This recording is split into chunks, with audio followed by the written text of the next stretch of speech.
नन्हे मुन्ने बच्चे तेरी मुट्ठी में क्या है, नन्हे मुन्ने बच्चे तेरी मुट्ठी में क्या है। मुट्ठी में है तकदीर हमारी, मुट्ठी में है तकदीर हमारी। हमने किस्मत को बस में किया है, हमने किस्मत को बस में किया है। भोली भाली मत वाली आँखों में क्या है, भोली भाली मत वाली आँखों में क्या है।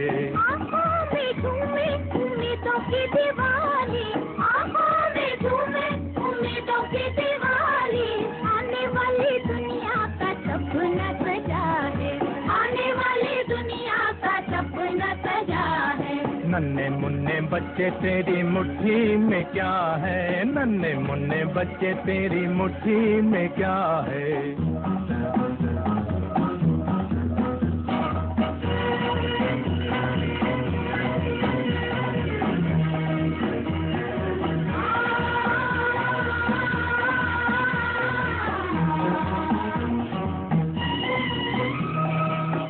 में जो मोती मिले लोगे या ना लोगे, जिंदगी के आंसुओं का बोलो क्या करोगे।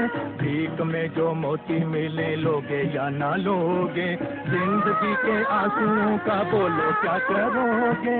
भीख में जो मोती मिले तो भी हम ना लेंगे, भीख में जो मोती मिले तो भी हम ना लेंगे। जिंदगी के आंसुओं की माला पहनेंगे, जिंदगी के आंसुओं की माला पहनेंगे। मुश्किलों से लड़ते फिरते जीने में मजा है, मुश्किलों से लड़ते फिरते जीने में मजा है। नन्हे मुन्ने बच्चे तेरी मुट्ठी में क्या है, नन्हे मुन्ने बच्चे तेरी मुट्ठी में क्या है।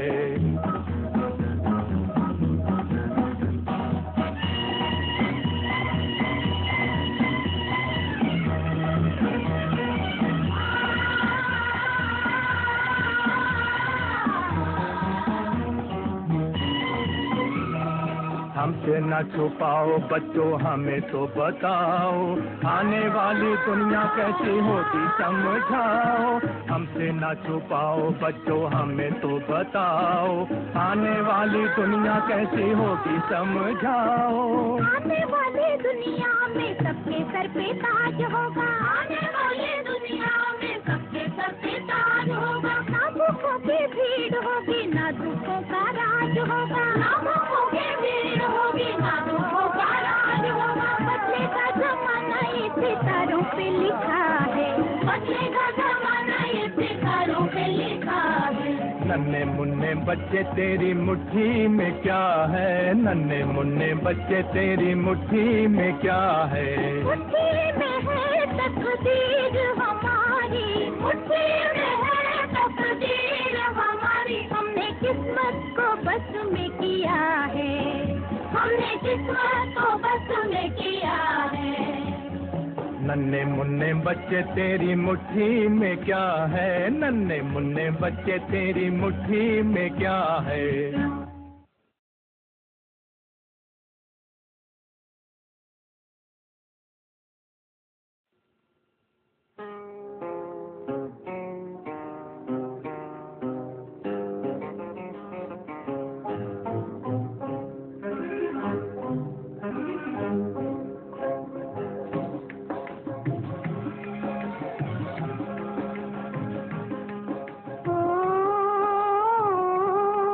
तकदीर जगा कर आई हूँ, तकदीर जगा कर आई हूँ, जगा कर आई हूँ। मैं एक नई दुनिया बता कर लाई हूँ, दुनिया बता कर लाई हूँ।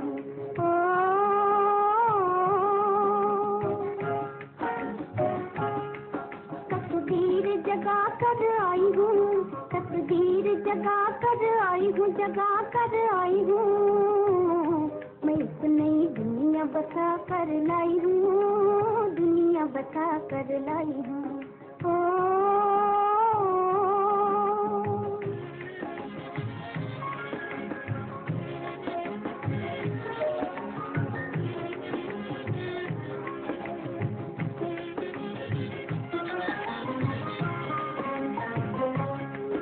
इस दिन का सुना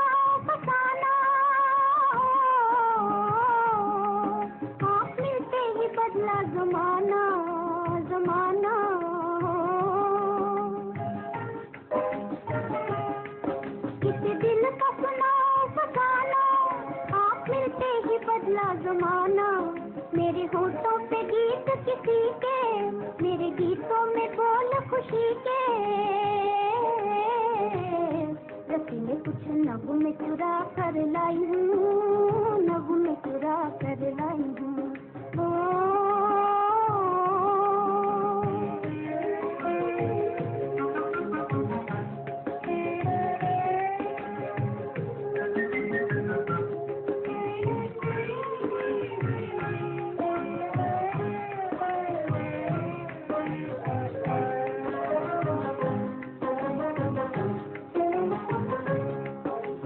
चुपके ही चुपके इशारा हो, मेरे दिल को मिला एक सहारा, सहारा हो। हुआ चुपके ही चुपके इशारा, मेरे दिल को मिला एक सहारा। आई मस्तानी रुत अलबेली, दिल बेचा मोहब्बत ले ली।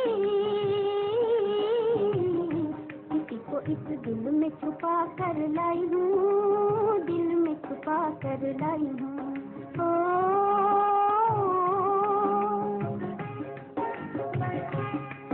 तकदीर जगा कर आई हूँ, तकदीर जगा कर आई हूँ, जगा कर आई हूँ।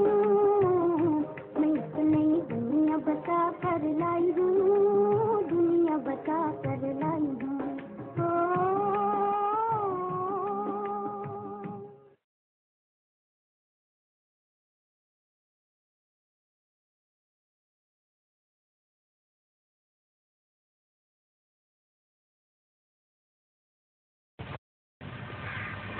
आज की मुरली है 16 जुलाई 65।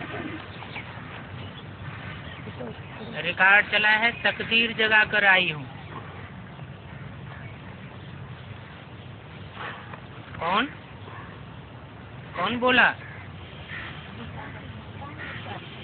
आत्मा बोली मैं तकदीर जगा कर आई हूँ। माना तकदीर जगा कर आई हूँ, फिर बाबा के पास आने की क्या दरकार है? तकदीर तो जगी हुई है। नहीं, इसका अर्थ ये हुआ कि 63 जन्मों में जो मैंने कर्म किए हैं वो ऐसे शुभ कर्म किए हैं कि मेरी तकदीर ऑलरेडी जगी हुई है, सिर्फ नए कल्प के लिए नूद करनी है। ओम शांति। अब बच्चे जानते हैं कि हम ब्रह्मा मुखवंशावली ब्राह्मण हैं।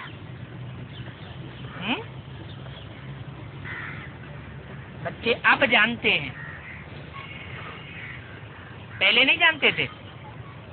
हैं? पहले भी जानते थे, लेकिन अब क्या खास बात है? पहले जानते थे कि ब्रह्मा वंशावली ब्राह्मण है। पहले माना कब है? पहले माना कब? क्योंकि एडवांस में जितने आए हैं वो तो सब नए नए आए हैं। 69 से पहले वाले तो यहाँ कोई नहीं होंगे। तो पहले की बात बताई वो तो 63 जन्म की हो गई। लेकिन अभी बोला अब बच्चे जानते हैं, माना एडवांस में जितने भी हैं वो दूसरा जन्म लेकर आए हैं। अगर कोई की 60-70 साल उम्र हो तो वो भी बाबा के साथ रहे होंगे, साकार पार्ट के साथ पिछले जन्म में रहे होंगे, तो भी उनकी तकदीर जगी हुई है। क्योंकि पूर्व जन्म का हिसाब किताब उनका ऐसा है। लेकिन अभी खास जानते हैं कि हम ब्रह्मा मुखवंशावली ब्राह्मण। पूर्व जन्म में तो पता ही नहीं था 36 में किसी को कि ब्रह्मा कौन है, प्रजापिता कौन है। अभी हमको पता चला है कि हम मुखवंशावली ब्राह्मण हैं और ब्रह्मा मुखवंशावली ब्राह्मण है। ये तो सब बच्चों को निश्चय है ना क्या कि हम मुखवंशावली नहीं है। क्या है? मुखवंशावली। मुखवंशावली किसे कहते हैं और कुखवंशावली किसे कहते हैं?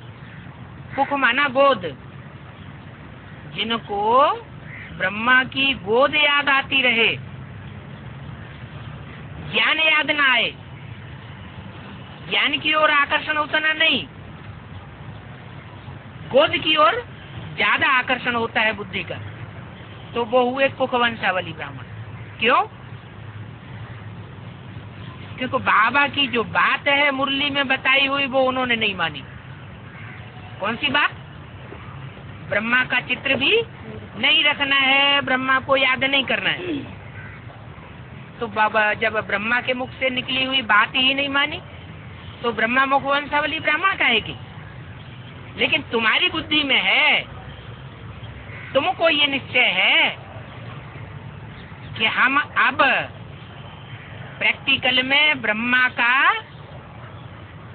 मुख को परखने वाले ब्राह्मण है कि ये ब्रह्मा का मुख है और इस मुख से जो भी बात निकलती है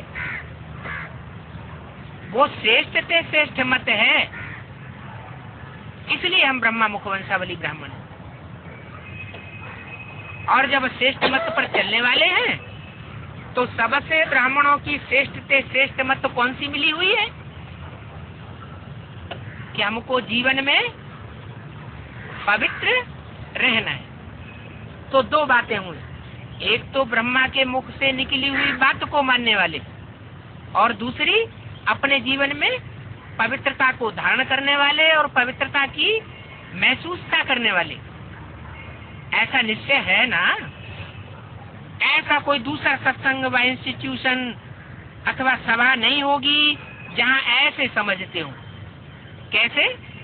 कि हम ब्रह्मा मुखवंशावली ब्राह्मण हैं, आर्य समाजी है तो आर्य समाजी ही है, जाकर के आर्य समाजी को गुरु करते हैं। यहाँ तो तुम बदलते हो। यहाँ अगर कोई आर्य समाजी भी बैठे होंगे तो बदल करके क्या हो जाएंगे? आर्य समाजी आर्य है, समाजी नहीं रहेंगे। क्या हो जाएंगे? ब्रह्मा मुखवंशावली ब्राह्मण हो जाएंगे। तुम बदल जाते हो, प्रजापिता ब्रह्मा के आकर संतान बनते हो। सिर्फ ब्रह्मा की संतान या प्रजापिता ब्रह्मा की संतान? अम्मा की संतान नहीं। सिर्फ जो सिर्फ अपने को माँ की संतान बताए तो लोगों को शक होता है, ये पता नहीं अपनी अम्मा का ही नाम क्यों बताता है। इसलिए सन 65 से बाबा ने खास मुरली में ये बोलना शुरू कर दिया कि बच्चे तुम अपने को सिर्फ ब्रह्मा कुमारी मत कहो, ब्रह्मा कुमार मत कहो। क्या कहो? प्रजापिता ब्रह्मा कुमार है, माने बाप का भी नाम साथ में लेना चाहिए तो लोगों को शक नहीं होगा। और दूसरी जगह कहाँ भी संतान नहीं बनते हैं। ऐसे नहीं कहेंगे कि आर्य समाजी गुरु का मैं संतान हूँ। क्या कहेंगे? गुरु का शिष्य हूँ, चिराकाशी का संतान हूँ। ऐसे तो नहीं कहेंगे, फॉलोअर्स कहलावेंगे। यहाँ तुम जानते हो हम ब्रह्मा मुखवंशावली ब्राह्मण हैं, वो हमारा बाबा है। क्या? सन 65 में ब्रह्मा के मुख से शिव बाबा बोलते हैं। क्या बोलते हैं? वो हमारा बाबा है। जब ब्रह्मा के मुख में ही बैठा हुआ है शिव, तो वो करके दूर क्यों कर दिया? क्योंकि जो आने वाला पार्ट है उसकी तरफ इशारा किया कि वो जो पार्ट है वो पक्का पक्का असली प्रजापिता ब्रह्मा मुखवंशावली ब्राह्मण बनाने वाला है। वो हमारा बाबा है, बरोबर उनके साथ हमारा संबंध है। क्या? बाबा का संबंध किसके साथ है? उनके साथ, इनके साथ नहीं। माना ब्रह्मा के साथ बाबा का संबंध नहीं है, हमारा उस आने वाले पार्ट के साथ बाबा का संबंध है। जैसे कुटुंब का संबंध होता है, यहाँ भी संबंध है। ऐसे नहीं कह सकते कि ये हमारा गुरु है। तुम समझते हो हम बाबा के हैं, बाबा फिर शिव डाडे का बच्चा है। क्या? जिस तन में बाबा माने प्रजापिता ब्रह्मा के तन में बाबा प्रत्यक्ष होता है, वो बाबा हमारा बाबा है। लेकिन वो बाबा खुद किसका बच्चा है? वो भी तो किसी का बच्चा होगा। बाबा फिर शिव डाडे का बच्चा है। ये कहां से आया? कौन हुआ शिव डाडे? दादा लिखराज? दादा लिखराज तो सिर्फ ब्रह्मा का टाइटल है। ब्रह्मा माने किसी का बच्चा है, ब्रह्मा भी रचना बताई है। तो बाबा किसका बच्चा है? यज्ञ के आदि में जो हुआ, जो शरीर छोड़ के चला गया, वही शिव डाडा। तो शिव डाडा का बच्चा है। यह बात भी तुम यहाँ पूछते हो। सन्यासियों आदि के पास तुम ये नहीं पूछ सकते हो कि ये किसका बच्चा है। सन्यासियों से कोई पूछने की हिम्मत ही नहीं रखेगा। गुरु कब नहीं बतावेंगे क्या कि हमारा माँ बाप कौन था, हम कौन से घर बार को छोड़ करके आए हैं, अपनी हिस्ट्री कभी नहीं बतावेंगे। उनको तो झट लौकिक संबंध याद आ जाएगा, तुमको पारलौकिक बाप याद आता है। तो हमारा दादा है, जो पारलौकिक बाप है वो हमारा दादा है। दादा किसे कहते हैं? बाप का भी बाप। सभी आत्माओं का बाप है, शरीरधारियों का बाप नहीं है। क्या? जीवात्माओं का बाप नहीं है। किसका बाप है? आत्माओं का बाप। कौन? जो प्रजापिता का भी दादा है, माना बाबा का भी जो दादा बाप है, वो हमारा सबका दादा है।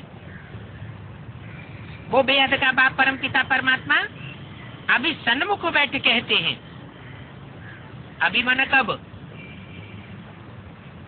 अभी वर्तमान में सन्मुख बैठ कहते हैं, हे बच्चों, उन बिगर सभी को बच्चे कोई समझ नहीं सकता। क्या? वही दादा है। शिव बाप को कहो, आत्माओं का बाप कहो, बाबा का भी बाबा कहो, उनके बगैर सारी सृष्टि की आत्माओं को, मनुष्य आत्माओं को कोई अपना बच्चा समझ नहीं सकता। क्यों? क्योंकि वही एक विश्व कल्याणकारी है और सबके अंदर कुछ न कुछ ईर्ष्या देश आ जाता है। भले जगत गुरु कह देंगे, परंतु जगत का पिता कब नहीं कह सकते। जगत गुरु भी टाइटल रखा लेते हैं, क्योंकि सारे जगत की आत्माएं तो उनको गुरु मानती नहीं। भारतवर्ष में ही 4 शंकराचार्य है जिनको जगत गुरु का टाइटल स्पेशल मिल जाता है। लेकिन भारत के भी सारे लोग क्या उनको अपना गुरु मानते हैं? नहीं। लेकिन बताया कि कोई भी उनको जगत गुरु कहेगा, परंतु जगत का पिता कब नहीं कह सकेगा कि सारे जगत का ये पिता है। ये बेहद का बाप ब्रह्मा द्वारा बैठ समझाते हैं, तुम शिव बाबा के बच्चे तो हो ही। अभी आकर के ब्रह्मा मुखवंशावली बने हो। क्या? परमधाम में भी जब तुम आत्माएं थी तो शिव बाबा के बच्चे थे। इस सृष्टि पर भी 5000 वर्ष पूर्व जब शिव बाबा आया था और तुमने आत्मिक स्टेज धारण कर ली थी, ऐसा संगठन बनाया था जिस संगठन में सबकी आत्मिक स्टेज थी, तो उस संगठन का वायुमंडल तुमने ऐसा बना दिया था जैसे परमधाम। तो तुम उस समय भी आपस में भाई भाई की वृत्ति में बैठे थे। तुमने अनुभव किया कि हम एक बाप की संतान, आत्मा आत्मा आपस में भाई भाई है। अभी आकर के ब्रह्मा मुखवंशावली बने। अभी शिव के बच्चे नहीं कहेंगे, क्या कहेंगे? ब्रह्मा के मुखवंशावली, अर्थात जीते जी शूद्र वर्ण को छोड़ करके अब इनको बाप बनाया है। शूद्र वर्ण किसे कहा जाता है? जो अपनी क्षुद्र प्रवृत्तियों को छोड़ते नहीं है, छोड़ने का अंजाम भी नहीं करते हैं। कौन सी क्षुद्र प्रवृत्तियां? श्रेष्ठाचारी और भ्रष्टाचारी कहा जाता है। जो श्रेष्ठ इंद्रियों से आचरण करते हैं वो श्रेष्ठाचारी, और जो भ्रष्ट इंद्रियों से आचरण करते हैं उन आचरणों को छोड़ नहीं पाते, वो हो गए शूद्र। तो तुमने अभी शूद्र वर्ण को छोड़ करके अब इन ब्रह्मा को अपना बाप बनाया है। हमारा वर्ण ब्राह्मणों का है, ब्रह्मा शिव बाबा का बच्चा है, प्रजापिता ब्रह्मा भी शिव बाबा का बच्चा है और ब्रह्मा भी शिव बाबा का बच्चा है। कब हुआ? ब्रह्मा का बच्चा हम बच्चे, और ब्रह्मा बच्चा है शिव बाबा का। तो कौन सी शख्सियत को शिव बाबा का बच्चा ब्रह्मा कहेंगे? माने वो शिव बाबा कौन? 69 से पहले ब्रह्मा था ना, तो उनका बाबा कौन? जरूर कोई यज्ञ में था ना, क्योंकि बाबा तो कहा जाता है साकार और निराकार के मेल को। निराकार आत्मा जब साकार शरीर में प्रवेश करती है तो बाबा कही जाती है। तो ब्रह्मा का बाबा कौन? यज्ञ के आदि में सन 36 में जिस व्यक्तित्व के द्वारा ब्रह्मा बाबा के साक्षात्कारों का क्लैरिफिकेशन मिला, उसी में शिव ने पहले प्रवेश किया, वही ब्रह्मा का बाबा हुआ। तो ब्रह्मा शिव बाबा का बच्चा है, गोया हमारा निराकारी वर्ण है। क्या हमारा वर्ण निराकारी है? हम आत्माओं का बाप परम पिता परमात्मा है। कल्प अर्थात 5000 वर्ष पहले मुआफिक फिर से आए बच्चे बने। पहले भी बच्चे बने थे, और जो भी मठ पंथ है वहाँ ऐसे नहीं कहेंगे किंतु तुम 5000 वर्ष के बाद फिर से आए बच्चे बने हो। उनको पता ही नहीं है कि ये सृष्टि का चक्र 5000 वर्ष का है। ये कब मुख से निकलेगा नहीं। इनको, उन गुरुओं को शास्त्र में कोई वर्णन नहीं है कि सृष्टि का चक्र 5000 वर्ष का है। भगवान वाच कहा जाता है हम तो सब बच्चे ठहरे, जरूर बच्चों से ही बात करेंगे। क्या जो बाबा बात किससे करेगा? जो उसके बच्चे बने होंगे ये अंजाम करेंगे कि ये हमारा बाप है, ये निश्चय पक्का करेंगे कि शिव बाबा हमारा बाप है, तो उनसे बात करेंगे। जो अंजाम ही नहीं करते उनसे शिव बाबा बात भी नहीं करते। परमात्मा आकर कहते हैं हे बच्चों, और कोई अपन को परमात्मा समझे और सभी को बच्चे समझे, ये कभी हो ही नहीं सकता। भले कह देते हैं शिवो हम, कह देते हैं शिवो हम, लेकिन सारी सृष्टि को अपना बच्चा समझे, ये हो नहीं सकता। ये ठगी व काफी कोई कर ही नहीं सकता कि सारी दुनिया को अपना बच्चा समझ करके बैठ जाए। क्यों? क्योंकि बाप का अपने बच्चों में स्नेह होता है। बाप का संबंध ऐसा संबंध है जो बच्चों के साथ कभी ईर्ष्या देश नहीं करता है। तो दुनिया में कोई ऐसी मनुष्य आत्मा नहीं है जो सारी विश्व की आत्माओं को अपना बच्चा समझ सके। और भले बड़े बड़े नाम अपने ऊपर रख लेते हैं, शिवोहम भी कह देते हैं, फिर भी कह देते हैं तत्व। कहते हैं शिवोहम, फिर कह देते हैं तत्वम, वो ही तुम हो। जो हम हैं वो ही तुम हो। इसका मतलब सारे ही शिव बाबा हो गए, सारे विश्व के पिता हो गए। ऐसे नहीं कहते हैं तुम हमारे बच्चे शालिग्राम हो। मैं आकर के बताता हूँ कि तुम बिंदी बिंदी आत्मा सब शालिग्राम हो और तुम मेरे बच्चे हो। वो हम तत्व तो कह देते हैं, परंतु ये कह नहीं सकते कि मैं तुम्हारा बाप हूँ, तुमको श्रेष्ठ मत देता हूँ। आत्माओं से ही बात करते हैं। कौन? आत्माओं से कौन बात करते हैं?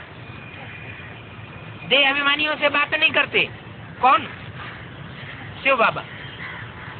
शिव बाबा अपने बच्चों से बात करते हैं। और कौन से बच्चों से बात करते हैं? जो आत्माभिमानी बच्चे हैं, अपने को आत्मा समझ करके बैठते हैं, उन बच्चों से बात करते हैं। जो देवान की स्टेज में बैठने वाले बच्चे हैं, उनसे बात नहीं करते। अब मुझ बाप को याद करो, आत्माओं से क्या बात करते हैं कि अब मैं आया हुआ हूँ और मेरे से तुम बाप का संबंध जोड़ करके मेरे को याद करो। तुमने इस शरीर के साथ भक्ति मार्ग में अथाह ठोकरें खाई है परमात्मा से मिलने के लिए। 63 जन्म ठोकरें खाते रहे। गुरु लोग कहते हैं ये यज्ञ तप आदि करना ये भगवान से मिलने के लिए रास्ते हैं। भगवान आगे आवेंगे भी तो घर बैठे आ जावेंगे। तो भारत शिव बाबा का घर है ना, कहाँ आता है? दूसरे देशों में तो आता नहीं। कहाँ आता है? भारत में आता है। तो भारत शिव बाबा का घर है ना, क्योंकि जन्म यहाँ लेते हैं। जहाँ कोई जन्म लेता है वही उसका घर हो जाता है। शिव के मंदिर भी है भारत में। शिव बाबा का घर है तो ऐसा देश सिर्फ एक ही है जहाँ शिव के सबसे जास्ती मंदिर है। ये यादगार है कि शिव ने भारत में आकर के जन्म लिया था। भारत उसका जन्म है। तो उस मंदिर को नाम क्या दिया है? शिव के मंदिर को क्या नाम दिया है?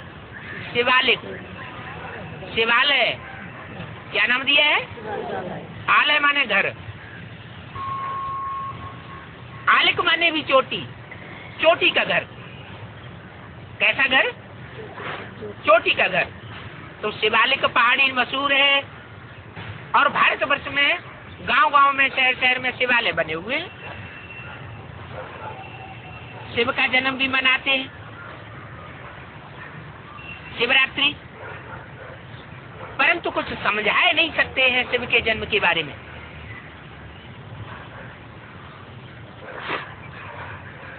सिर्फ उनको अपना शरीर नहीं है। किनको? शिव बाबा को। जैसे आत्मा का जन्म होता है वैसे परमपिता परमात्मा भी शरीर में आते हैं। फर्क क्या है? आत्मा गर्भ से जन्म लेती है और परमपिता परमात्मा गर्भ से जन्म नहीं लेते। क्या करते हैं? प्रवेश करते हैं, और जिसमें प्रवेश करते हैं उसके द्वारा संसार में प्रत्यक्षता रूपी जन्म लेते हैं। तो उनको अपना शरीर नहीं है। ब्रह्मा विष्णु शंकर को भी सूक्ष्म शरीर है, कोई साकार शरीर नहीं है। अब बेहद का बाप जिसका नाम शिव है वो आया हुआ है। किसी मुरली में कहा कि आके चला गया, किसी अव्यक्तवाणी में बोला कि आके चला गया, नहीं, आया हुआ है। ऐसे नहीं कि जैसे और धर्म पिताएं आए, आकर के भाषण दे करके अपना धर्म स्थापन करके चले गए और दुनिया नीचे गिरती गई। नहीं, शिव बाबा आया हुआ है तो सारी दुनिया को पलट करके जाता है, बीच में वापस नहीं जाता है। वो आया हुआ है। जानते हैं कल पहले भी ब्रह्मा के तन में आया था। ब्रह्मा तो जरूर चाहिए। क्या आया हुआ है? दुनिया को कलयुग से सतयुग बना करके जाता है, नरक को पलट करके स्वर्ग बना करके जाता है। तो ये पक्का हो जाता है क्या कि उसको ब्रह्मा जरूर चाहिए। दादा लेकर आज ब्रह्मा ने शरीर छोड़ दिया तो जिस किसी भी तन में प्रवेश करे उसका नाम ब्रह्मा रखना। कोई कहे गुलजार दादी में आते हैं, तो गुलजार दादी में आते हैं तो गुलजार दादी का नाम ब्रह्मा रखा, ब्रह्मा तो कोई नहीं कहता। बाबा कहते हैं कि मैं जिस तन में भी आता हूँ उसका नाम ब्रह्मा रखता हूँ। अब तुम प्रजापिता ब्रह्मा मुखवंशावली हो क्या? पहले सिर्फ 69 तक ब्रह्मा मुखवंशावली। अभी भी जो दादा लेखराज ब्रह्मा को अपना बाप मानते हैं, वो अपने को प्रजापिता ब्रह्मा कुमार कुमारी नहीं लिखते। लेकिन अभी तुम अच्छी तरह से समझ गए हो कि तुम प्रजापिता ब्रह्मा मुखवंशावली। आपस में भाई बहन हो गए और शिव बाबा की संतान होने के कारण आपस में भाई भाई है, इसलिए शिव बाबा से वर्षा लेने का हक है। क्या? आपस में भाई भाई है, इसलिए शिव बाबा से हमको वर्षा लेने का हक है। कौन सा वर्षा? मुक्ति और जीवन मुक्ति का। तो हम आत्मा है, आत्मा के रूप में बाप के बच्चे हैं, आपस में भाई भाई है, तो वर्षा कौन सा लेंगे? कोई स्थूल में महलमाड़ियों अटारियों का वर्षा लेंगे? सुखधाम शांतिधाम ईंटों के भवन का वर्षा लेंगे? कोई म्यूजियम का वर्षा लेंगे? या आत्मा सूक्ष्म है तो वर्षा भी हमारा सूक्ष्म होगा। कौन सा वर्षा होगा पहले? जब हम आत्मा बनते हैं, बाप के बच्चे बनते हैं, तो हमको वर्षा भी आत्मिक रूप में सबसे पहले बुद्धि का वर्षा मिलता है। मन बुद्धि हमारी गतिमान हो जाती है। जो गतिमान बुद्धि होती है उसको कहा जाता है गति का वर्षा। माना हमारी बुद्धि गतिशील हो गई, देह और देह के संबंध में बुद्धि टिकने वाली नहीं रही। तो ये हुआ पहला वर्षा, मुक्ति का वर्षा। और फिर जब मुक्ति का अनुभव कर ले, तो मुक्ति का अनुभव करने के बाद फिर आती है बात कि शरीर में रहते हुए ही हम दुख अनुभव न करें, सुख ही सुख अनुभव करें। कोई हमको कितना भी दुख देने की चेष्टा करे, लेकिन ज्ञान की शक्ति से, योग की शक्ति से, परमात्मा प्यार की शक्ति से हम उस दुख को भी निवारण कर दें, दुख को भी सुख में बदल दें। ऐसी हमारी मन बुद्धि की स्टेज हो जाए तो उसको कहेंगे हमको इस शरीर में रहते रहते भी सुख और शांति दोनों का वर्षा मिला। वर्षे पर बच्चे का हक लगता है, बच्ची का नहीं लगता। क्या? जब तक हम आत्मिक रूप में स्थित नहीं होंगे, भाई बहन का भी अगर देहभान आता रहा, तो मुक्ति जीवन मुक्ति का वर्षा, जो बाप का वर्षा है सुप्रीम सोल का, वो हमको महसूस नहीं होगा। तो निराकार बाप जो साकार तन में आकर के वर्षा देता है मुक्ति जीवन मुक्ति का, उस पर बच्ची का हक नहीं लगता। क्यों? क्यों नहीं लगता है? इसलिए कहा कि बच्ची जो है वो तो माता बनती है। माता धरणी कही जाती है। धरणी में कुछ न कुछ देहभान रहता है। क्या? अगर कोई बच्चियां हैं आत्मिक स्टेज में टिकने की पक्की प्रैक्टिस कर ले, तो वो रुद्रमाला के मणके बन जाएंगे।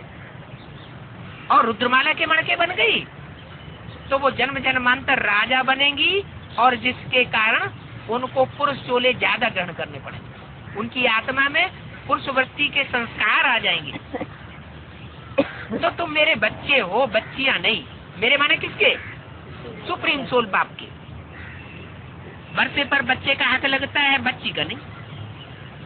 और यहाँ वहां नहीं, माउंट आबू में क्या? यहाँ तुमको ये हक लगता है। क्या हक? कि तुम बाप का वर्षा लेने के काबिल बनते हो, आत्म की स्थिति में स्थित हो जाते हो, आत्मा बन जाते हो। तो आत्मा बन गए, माने हम शिव बाबा के क्या बन गए? बच्चा बन गए। बच्चे पर बच्चे का हक लगता है, बच्ची का नहीं लगता है। तो तुम सबका हक है, क्योंकि तुम आत्मा भाई भाई की स्टेज में टिक जाते हो। हक किस लिए है? भाई बहन का भी भान ना आए, भले संसर्ग संपर्क में भी आए, लेकिन स्टेज कैसी हो जाए? आत्मा आत्मा भाई भाई की स्टेज, वो अंदर से अनुभूति होनी चाहिए। अनुभूति में जब ये बात पक्की हो जाती है, तब कहेंगे कि हम सुप्रीम सोल बाप का वर्षा लेने काबिल बने। तो तुम सबका हक है बाप से वर्षा लेने का। किन सबका? सबका माने कितने का है? तुम सबका हक है माने कितने का हक है? 500 करोड़ का। 500 करोड़ तो देवान को छोड़ ही नहीं पाते। अच्छा, 33 करोड़ देवताओं का?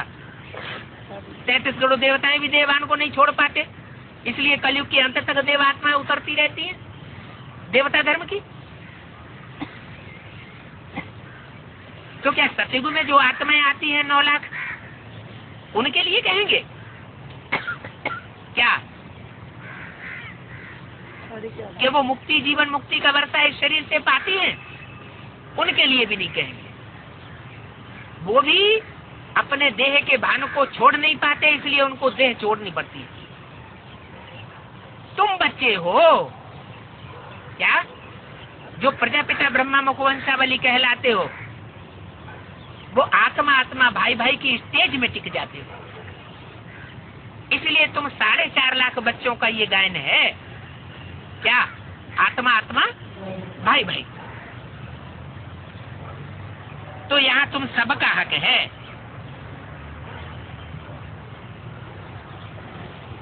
बाप से वर्षा लेने का। हे आत्मा, तुमको मुझ बाप से वर्षा लेने का ये काम पूरा करना है। कौन सा वर्षा लेना है? विश्व का वर्षा लेना है। तुम नई विश्व के मालिक बनते हो क्या?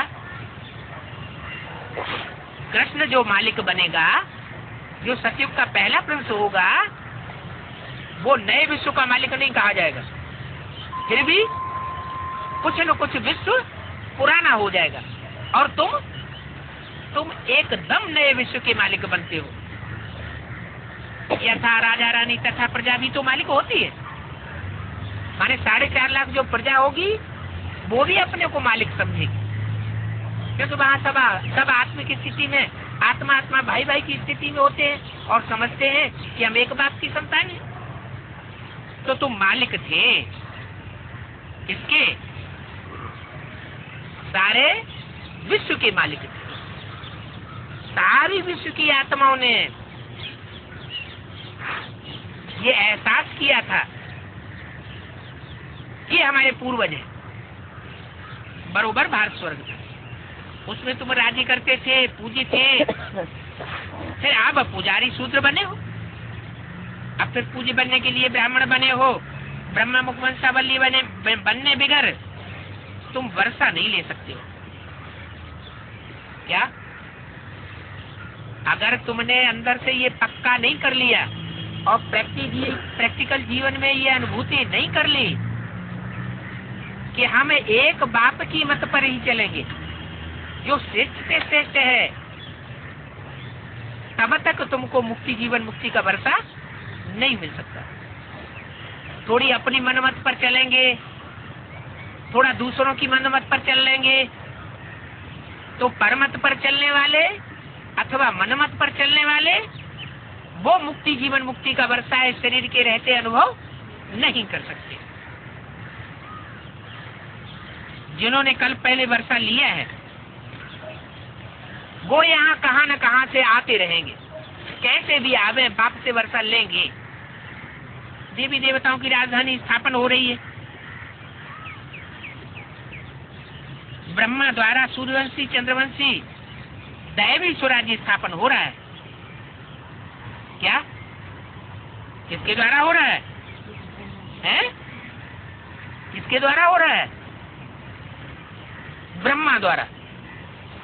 और ब्रह्मा कुमार कुमारियों से पूछो कि मुरली तो कहती है कि ब्रह्मा द्वारा सूर्यवंशी चंद्रवंशी दैवी स्वराज्य स्थापन हो रहा है, इस तरह बोला हुआ है। तो तुम्हारा ब्रह्मा कहाँ है जिसके द्वारा होना है, जिसके द्वारा राजधानी स्थापन होनी है? तो कहेंगे वो सूक्ष्म वतन में बैठे। तो सूक्ष्म वतन में राजधानी स्थापन होगी क्या? नहीं। शिव बाबा वापस नहीं गया, दादा लेकर आज ब्रह्मा का शरीर छोड़ने के बाद कोई न कोई तन से प्रवेश होकर के वो अभी भी प्रजापिता ब्रह्मा के रूप में पार्ट बजाता है। तुम जानती हो सत्ययुग की देवताओं ने ये प्रारब्ध आगे जन्म में पाई है। अब इस अंतिम जन्म में फिर से वो प्रारब्ध पाने के लिए परम पिता परमात्मा द्वारा तुम पुरुषार्थ कर रहे हो। तुमको पुरुषार्थ कराने वाला कोई मनुष्य गुरु नहीं है। किसके द्वारा पुरुषार्थ कर रहे हो? क्या किसके द्वारा पुरुषार्थ कर रहे हो? स्वयं परम पिता परमात्मा के द्वारा तुम पुरुषार्थ कर रहे हो। स्वयं परम पिता परमात्मा तुमको मुक्ति, जीवन मुक्ति का वर्षा प्राप्त कराने के लिए पुरुषार्थ करा रहा है। 16/7/65 की वाणी का दूसरा पेज। तुम खुद कहते हो बाबा कल्प कल्प हम पाते हैं। तुमको ये बुद्धि में बैठ गया है कि कल्प कल्प ये वर्षा हम पाते हैं और कोई नहीं पाता है। अब 84 जन्मों का चक्र पूरा होता है। ये तुम्हारी बुद्धि में ये बैठ गया है कि 84 का चक्र पूरा हुआ। ये हमारा कौन सा जन्म है? अंतिम जन्म। अभी चक्र पूरा हुआ, फिर पहले जन्म से शुरू करेंगे। क्या अभी संवत 1-1 कहा जाएगा जहाँ से हमको शुरुआत करनी है नए कल्प की। वह हमारा जन्म भी पहला होगा। पतित पावन की याद द्वारा तुम पावन बन रहे हो। क्या किसकी याद द्वारा है? किसकी याद द्वारा पावन बन रहे हो? वो तथाकथित ब्रह्मा कुमारी कुमार कुमारी तो कहेंगे कि दादा लेकर आज ब्रह्मा के तन में शिव बाबा आता था, उनके द्वारा हम शिव बाबा को याद करते हैं। यही तो कहेंगे। तो याद करते हैं तो उनके द्वारा, ये तो नहीं कहेंगे कि वो तन पतित पावन हुआ। यहाँ तो बोला है पतित पावन की याद द्वारा। किस तन की याद द्वारा? जो तन के द्वारा परम पिता परमात्मा शिव पतित पावन का उपाधि धारण करते हैं। पतितों को पावन बनाने वाले की प्रैक्टिकल उपाधि धारण करते हैं। उन पतित पावन की याद द्वारा तुम पावन बन रहे हो। जिसकी याद करेंगे वैसे ही बनेंगे।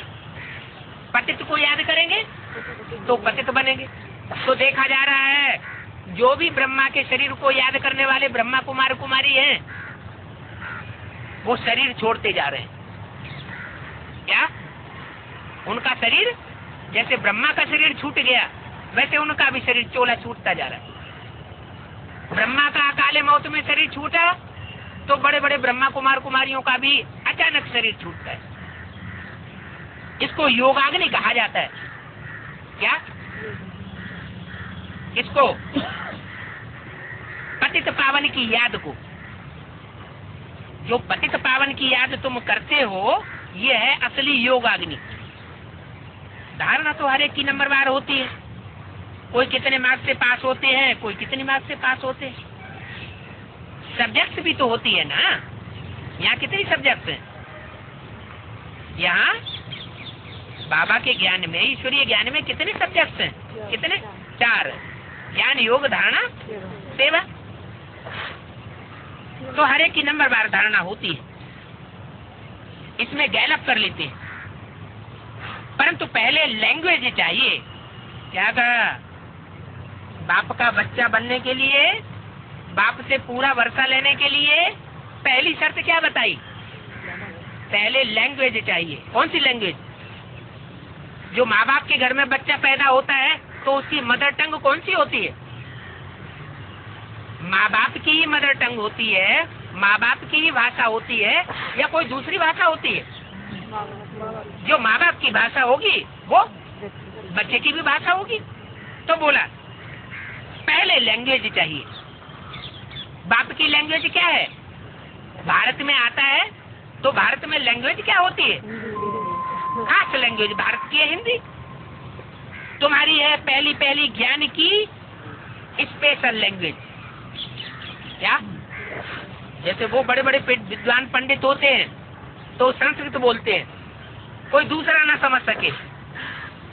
बाबा कहते हैं तुम्हारी भाषा भी कोई दूसरा समझ नहीं सकता जब तक 7 दिन का कोर्स न ले। तुम्हारी अपनी लैंग्वेज है। ये ज्ञान देते हो कि तुम आत्मा हो, शरीर नहीं। अविनाशी आत्मा भक्ति मार्ग में अविनाशी बाप को याद करती है। विनाशी बाप तो मिलता ही है जिससे हद का वर्षा लेते हैं। फिर भी दुख के समय हे प्रभु, हे परम पिता परमात्मा ये कहते तो है ना। कोई समय जरूर उनको बेहद बाप से वर्षा मिला। किनको?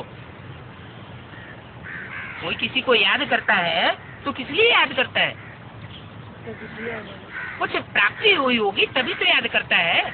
तो सारी दुनिया उस प्रभु को याद करती है, परम पिता परमात्मा को याद करती है। तो जरूर परम पिता परमात्मा से हर आत्मा को कुछ न कुछ प्राप्ति हुई है। उनको बेहद के बाप से वर्षा मिला है। बल तुम्हारे गुरु गुसाई हैं, वो भी हे ईश्वर हे प्रभु तो कहेंगे। साधना करते हैं गुरु लोग, क्या करते हैं? सारे जीवन साधना करते हैं। साधना का अर्थ क्या है? जंगल में किस लिए जाते हैं?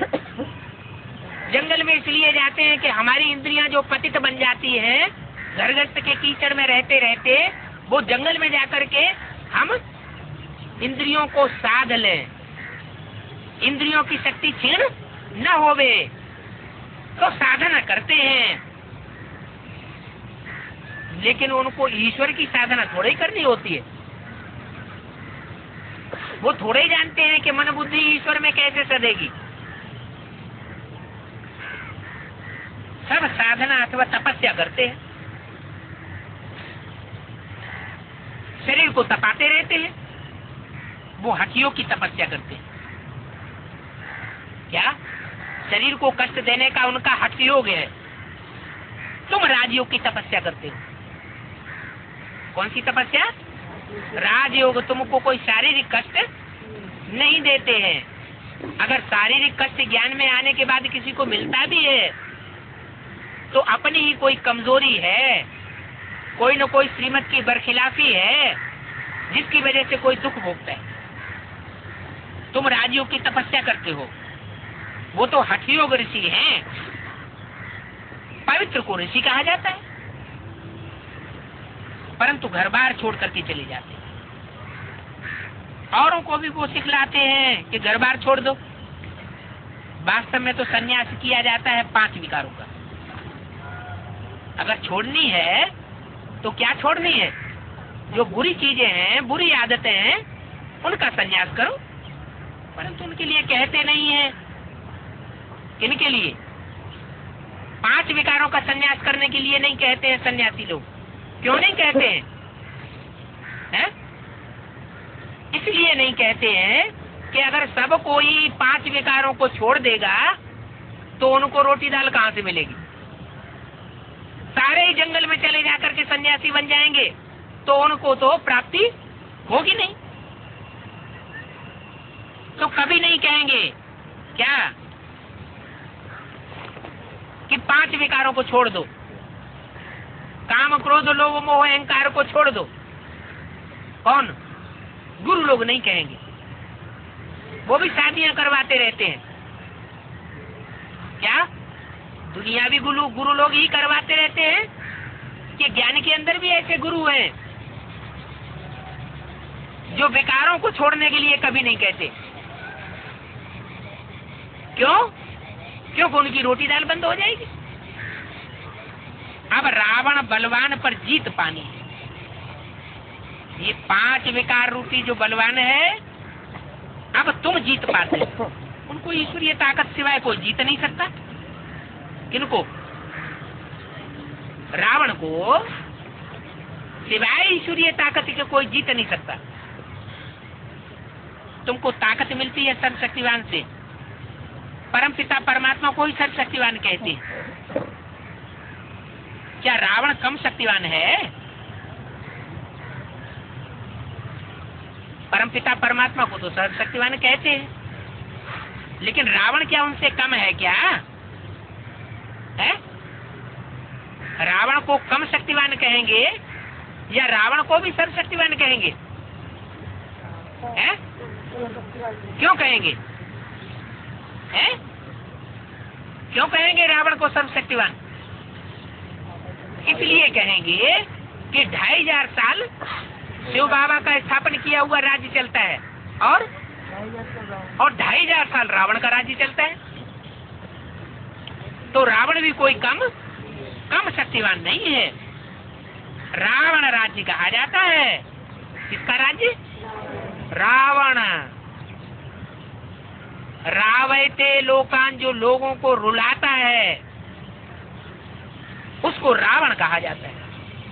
क्या अब अपनी अपनी जिंदगी में भी हम देख लें कि कहीं हम रावण को तो फॉलो नहीं करते हैं। हम भी तो कहीं अभी रावण के बच्चे नहीं हैं। अगर दूसरों को रुलाते हैं, दूसरे के दुख दर्द का ख्याल नहीं रखते, कोई ऐसी बात भी कह देते हैं जिससे दूसरे की आत्मा को दुख हो जाए, कोई ऐसा कर्म कर देते हैं जिससे दूसरे की आत्मा रो पड़े या आंखों से आंसू छलक आए, तो क्या हम रावण नहीं हुए? हम भी तो रावण हुए कि ब्रह्मा मुखवंशावली हुए हैं? क्या कहेंगे? ये चलता रहता है। कभी हम रावण के बनते हैं और कभी राम के बनते हैं। रावण राज्य कहा जाता है। अभी राम का राज्य तो है नहीं। सारी दुनिया पर राज्य किसका है? रावण का राज्य। तो यथा राजा तथा प्रजा। हम रावण के राज्य में हैं। अपने को रावण के राज्य में जब समझ लेते हैं, उससे प्रभावित हो जाते हैं, तो हम क्या बन जाते हैं? हम भी रावण बनते हैं। रावण को 10 शीश दिखाते हैं।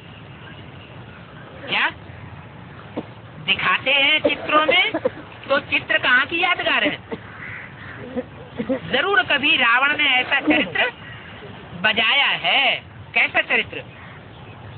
कि 10 सिर इकट्ठे हो गए। दुनिया में जो 10 बड़े बड़े धर्म फैले हुए हैं, उन 10 धर्मों में कोई तो आत्मा ऐसी होगी जो अपने धर्म में, अपने धर्म में सबसे ज्यादा पावरफुल होंगी, सबसे जास्ती विकारी होंगी। तो ऐसी 10 आत्माएं, 5 विकार रावण के शीश और 5 प्रकृति के शीश, पृथ्वी जल वायु अग्नि आकाश, वो भी चैतन्य रूप धारण करते हैं। ये 10 मिलकर के रावण का रूप बनता है। रावण स्थूल दिखाते हैं। तो स्थूल दिखाते हैं तो ये यादगार कहाँ की है? ये भी संगम युग की यादगार। जरूर संगम युग में वो रावण स्थूल रूप भी धारण करता है। अभी चेहरे तैयार हो रहे हैं। क्या? अभी चेहरे तैयार हो रहे हैं। कौन राक्षस संप्रदाय है और कौन राम संप्रदाय है। किसका चेहरा देवी देवता का है और किसका चेहरा राक्षस राक्षसी का शास्त्रों में प्रसिद्ध होने वाला है। रावण इसलिए स्थूल दिखाते हैं, राम अति सूक्ष्म दिखाते हैं। क्या? जब रामलीला खेलेंगे तो राम को छोटा दिखाएंगे और रावण को बहुत बड़ा। हर साल रावण का चित्र बढ़ता चला जाता है। तो जरूर जब तक रावण खत्म न हो तब तक उसका देहभान बढ़ता रहता है। राम को स्टार की यादगार में छोटा दिखाते हैं। माने राम जो पार्ट बजाता है वो आत्माभिमानी स्टेज का पार्ट बजाता है और रावण अथवा रावण संप्रदाय काहे का पार्ट बजाते हैं? देवभान का पार्ट बजाते हैं।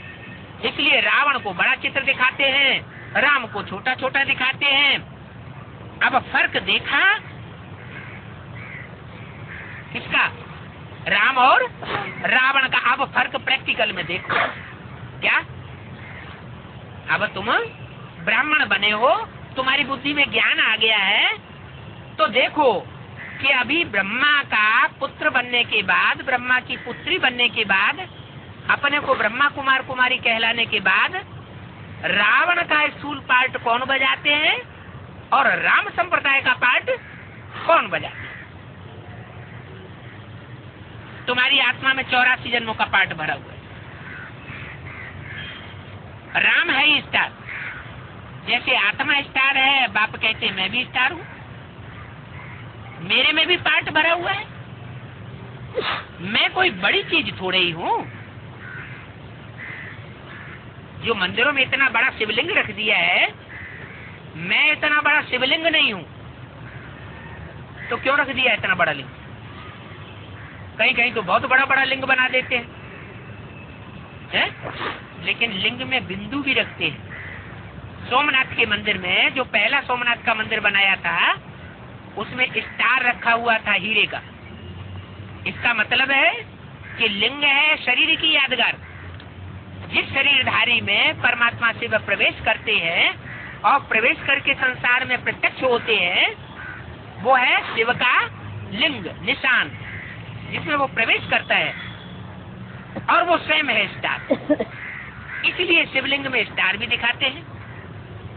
तो मैं इतनी बड़ी चीज नहीं हूँ। अगर बड़ी चीज हूँ तो मैं प्रवेश कैसे करूंगा? है? शरीर में भूत प्रेतों की भी आत्मा प्रवेश करती है, तो सूक्ष्म रूप होता है तो प्रवेश करती है, या कोई स्थूल प्रवेश करता है? सूक्ष्म होती है तो प्रवेश करती है। प्रवेश कैसे करेंगे? यहाँ तुमको बेहद का बाप बेट समझाते, वहाँ मनुष्य समझाते हैं। क्या कहा? यहाँ की समझाने में और वहाँ की समझाने में क्या अंतर है? खास अंतर क्या है? यहाँ समझाने वाला कौन है? यहाँ स्वयं परमपिता परमात्मा तुमको समझाते हैं, और वहाँ दूसरी जगह जो भी गुरु गुसाई आदि समझाते हैं, वहाँ समझाने वाले कौन है? वहाँ देहधारी मनुष्य। जो कुछ शास्त्रों में लिखा हुआ है वो ही समझाते हैं। कौन?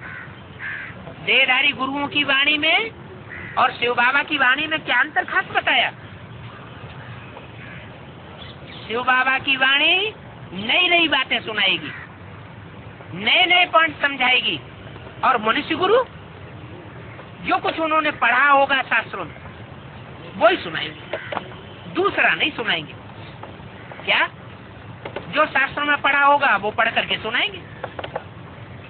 मुरली जिसे कहते हैं, अगर उसका भी कोई शास्त्र बना हुआ कागज पर छपी हुई है, तो मुरली में जो कुछ सुना हुआ है, पढ़ा हुआ है, वो ही दूसरों को सुनाएंगे, कोई नई बात नहीं सुनाएंगे। और शिव बाबा जिस तन में प्रवेश करते हैं, उस तन के द्वारा नित्य नए नए पॉइंट्स सुनाते रहते हैं।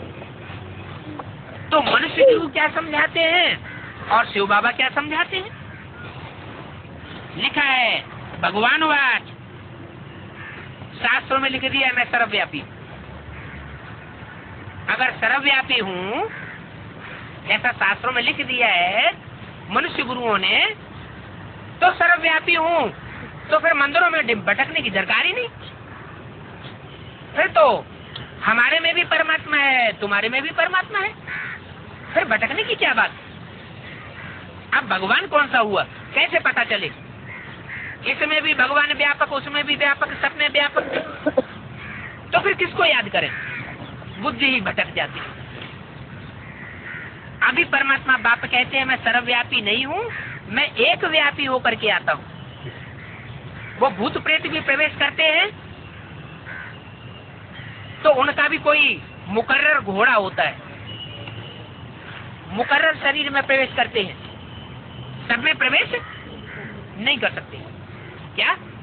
किसमें प्रवेश करते हैं? उनका अपना कोई चोला होता है, सब में प्रवेश नहीं कर सकते। ऐसे ही शिव बाबा भी इस सृष्टि पर आते हैं तो उनका भी कोई मुकर्रर रथ होता है। जिस मुकर्रर रथ में आते हैं, कोई साधारण रथ में थोड़े ही आवेगा सुप्रीम सोल। जैसे इब्राहिम, बुद्ध, क्राइस्ट, वो भी कोई न कोई में प्रवेश करते हैं, क्योंकि देवी देवता सनातन धर्म की आत्माएं होती हैं, कोई दूसरे धर्म की तो आत्माएं होती नहीं। क्राइस्ट से पहले क्या क्रिश्चियन धर्म था? नहीं था। इब्राहिम से पहले क्या इस्लाम धर्म था? मोहम्मद से पहले क्या मुसलमान थे? नहीं थे। तो जरूर है जो पहले थे देवी देवता सनातन धर्म की आत्माएं, वही दूसरे धर्म में कन्वर्ट होती हैं, उन्हीं में आकर के प्रवेश करते हैं। तो जैसे तो और धर्म पिताएं हैं, उनका अपना कोई मुकर्रर रथ होता है, उस टोले में प्रवेश करते हैं, ऐसे शिव बाबा भी इसे षष्ठी रूपी रंगमंच का जो हीरो हीरोइन का पार्ट बजाने वाली आत्माएं हैं, उन्हीं में प्रवेश करता है। किसमें? राम और कृष्ण की आत्माओं में प्रवेश करता है। तो अब समझो कि भगवान कौन हो सकता है। कृष्ण तो सर्वव्यापी हो ही नहीं सकता। क्यों? कृष्ण सर्वव्यापी क्यों नहीं हो सकता? कि कृष्ण को तो गर्भ से जन्म दिखाया हुआ है, तो सर्वव्यापी कैसे हो सकता है? वो तो देहधारी है। तो बाकी सर्वव्यापी कौन हुआ? वास्तव में परमपिता परमात्मा इस सृष्टि पर जब आता है तो उसकी याद सबकी बुद्धि में व्यापक हो जाती है। सारी दुनिया में कोई मनुष्य मात्र ऐसा नहीं रहता जिसकी बुद्धि में परमात्मा की याद न चढ़ जाए। इसलिए परमात्मा को सर्वव्यापी मान लिया है। बाकी ऐसा नहीं है कि वो एक एक में प्रवेश कर जाता है इसलिए वो सर्वव्यापी है। नहीं, हर आत्मा में अपने अपने संस्कार भरे हुए हैं। हर आत्मा में अपना अपना स्वभाव संस्कार अलग अलग दिखाई पड़ता है। एक का स्वभाव संस्कार न मिले दूसरे से। अगर हर एक में परमात्मा व्यापक हो तो स्वभाव संस्कार भी सबका एक जैसा होना चाहिए, लेकिन ऐसा तो होता नहीं। माना हर आत्मा अविनाशी है, हर आत्मा में अपना अपना स्वभाव संस्कार का अनेक जन्मों का पार्ट भरा हुआ है। परमात्मा जब इस सृष्टि पर आता है तो वो अपने चोले को ढूंढ लेता है।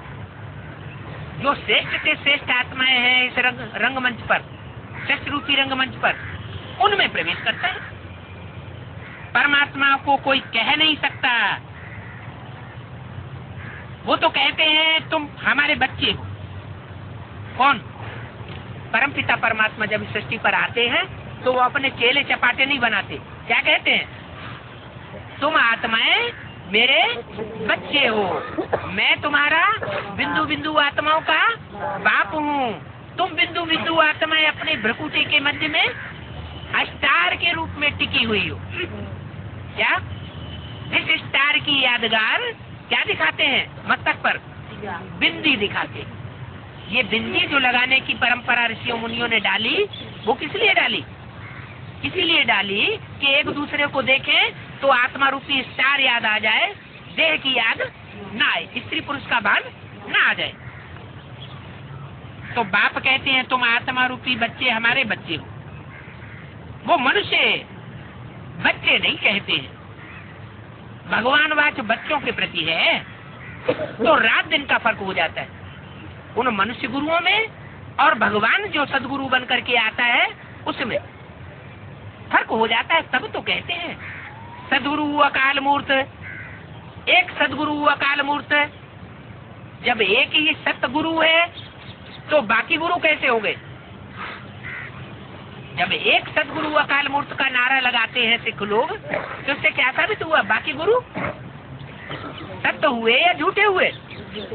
एक सदगुरु है तो बाकी सब झूठे गुरु हो गए या नंबरवार हो गए। तो बोला भगवान वाच बच्चों के प्रति श्रीमद् भगवत गीता में भगवान वाच गाया हुआ है। वो सर्वशास्त्र शिरोमणि गाई जाती है। वो है भक्ति मार्ग की गीता। क्या? जो मनुष्य गुरु पढ़ करके सुनाते हैं, मनुष्य गुरु जिसका इंटरप्रिटेशन करते हैं, वो है भक्ति मार्ग की गीता। और ये है ज्ञान मार्ग की गीता जो मैं डायरेक्ट मुख से आकर सुनाता हूँ। क्योंकि कोई भी धर्म स्थापक आता है वो आकर के धर्म ग्रंथ लिखता नहीं है। क्राइस्ट ने कोई आकर के बाइबल नहीं लिखी, मोहम्मद ने आकर के कुरान शरीफ नहीं लिखी।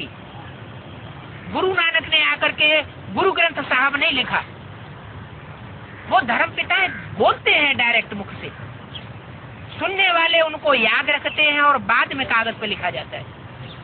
तो ऐसे ही परमपिता परमात्मा शिव जब इस सृष्टि पर आते हैं तो डायरेक्ट मुख से बोलते हैं गीता का ज्ञान, वो कागज में लिखा नहीं जाता है। तो ये भगवान वाच बच्चों के प्रति बोलते हैं, डायरेक्ट बच्चों से बाप आकर के बात करते हैं। ये ज्ञान मार्ग है, ये आधा कल्प भक्ति चलती है और आधा कल्प ज्ञान मार्ग चलता है। रामकृष्ण के राज्य में ज्ञान मार्ग और द्वापर कलयुग में भक्ति मार्ग। भक्ति आती है द्वैत से, माना द्वापर से, जहाँ अनेक मत होते हैं, और ज्ञान आता है एक से, वहाँ अनेक मत नहीं होती। सत्युग त्रेता में रामकृष्ण का राज्य होता है, वहाँ एक मत होती है, एक धर्म होता है, एक राज्य होता है, इसलिए द्वैत का सवाल ही नहीं। द्वापर युग से अनेक अनेक धर्म आना शुरू होते हैं, तो जहाँ से अनेक धर्म आते हैं उसको कहा जाता है द्वापर युग, रावण राज्य, अनेक सिरों का राज्य। भक्ति कब से शुरू होती है वो भक्त लोग तो जानते ही नहीं। जब से द्वैत शुरू होता है, द्वापर शुरू होता है, तब से भक्ति शुरू होती है। दो दो मतों जब शुरू हो जाए दुनिया में, दो दो मत, मत माना बुद्धि, दो दो बुद्धियों पर लोग चलना शुरू कर दें, एक धर्म नहीं रहता, दो दो धर्म, दो दो मतें, दो दो राज्य, जहाँ से शुरू होते हैं वहाँ से रावण राज्य शुरू होता है। ये रावण के अनेक मत शुरू हुई, माने रावण के अनेक सिरों का राज्य शुरू हुआ, तो विकारी बन जाते हैं। तुम जानते हो द्वापर से रावण राज्य शुरू होता है, तो हम वाम मार्ग में चले जाते हैं। वाम मार्ग माना ये है बायां और ये है दायां। कौन से हाथ से अच्छा काम किया जाता है और कौन से हाथ से गंदा काम किया जाता है। दान धर्म करेंगे तो कौन से हाथ से करेंगे? दाएं हाथ से।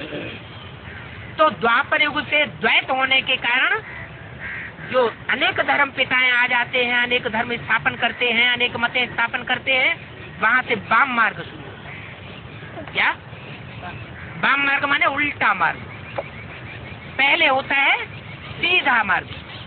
तो सत्युग त्रेता में रामकृष्ण की दुनिया में सीधा मार्ग था। क्या अच्छे कर्म होते थे, दुष्ट कर्म नहीं होते थे। जब से द्वैत शुरू हुआ, तब से द्वैत शुरू होने के कारण दुनिया में रावण राज्य आ गया। तो आधा कल्प तुम पुजारी बन जाते हो, आधा कल्प पूज्य रहते हो।